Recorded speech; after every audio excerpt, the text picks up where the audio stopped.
Frequency distribution. A frequency distribution presents the score values and their frequency of occurrence.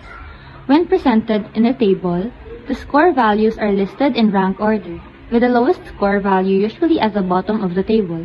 Add all of this in the calculator, so it's 1 after that is 28, so that will be your CF. Okay? How about the F, which is the frequency?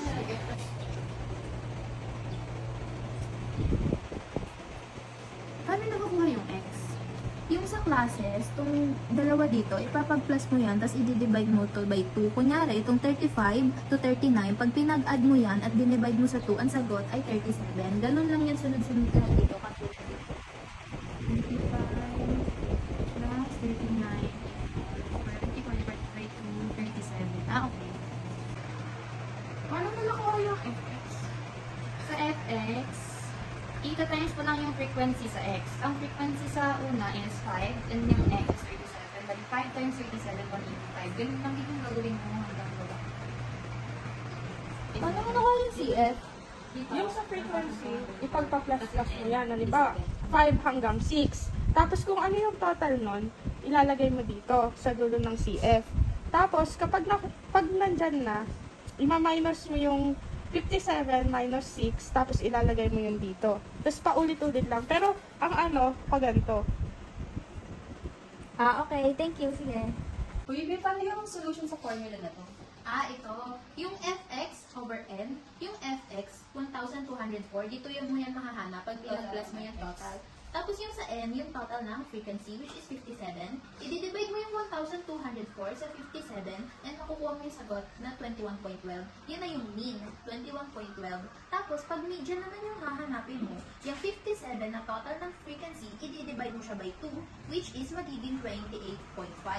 Na iba-minus mo naman sa CF na 44. Yung 44, kaya yan yung nakuha diyang sagot kasi itong sa classes, sa highest sa lower. yeah, tapos kaya dito, yung sa ilalim, pataas, 44 yung nakuha natin dyan, na over F. And yung F, ito siya, yung gitna ng frequency, which is 20.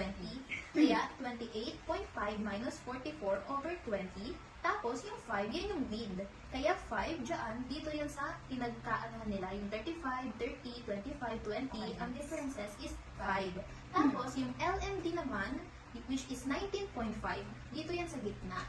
1, 2, 3, 4, 5, 6, 7. Ang gitna is yung pang-apat. Dito siya sa part ng 20. Since pag dito sa part na to, minus mo yung 0.5 na magiging 19.5. Kaya pag pinag-subtract at add mo silang lahat, this is the median, which is 15.625. Nakuha mo? Hindi siya i-round off. Kung ano yung mismo nakuha dito, yun na talaga yung answer. Sa median. Thank you.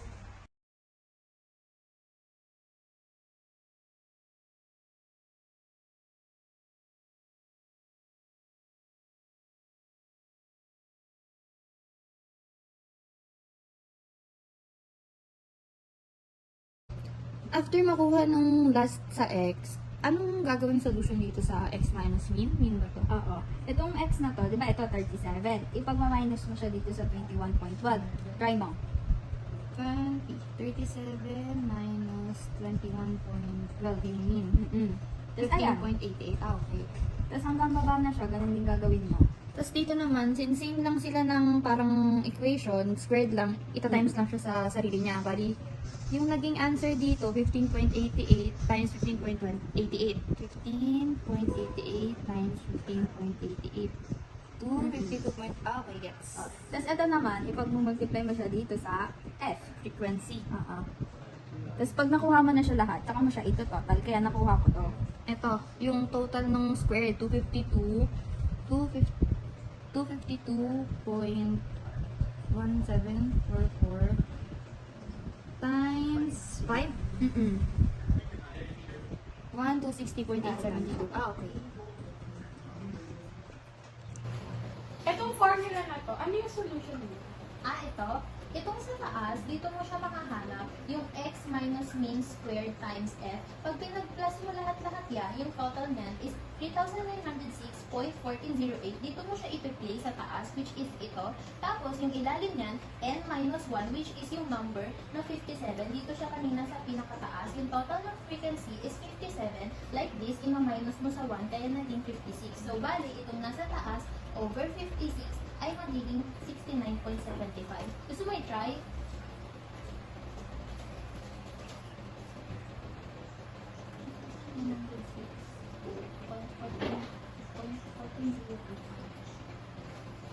Divided by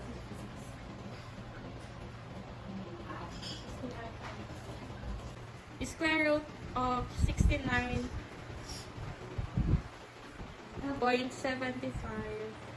is 3.35.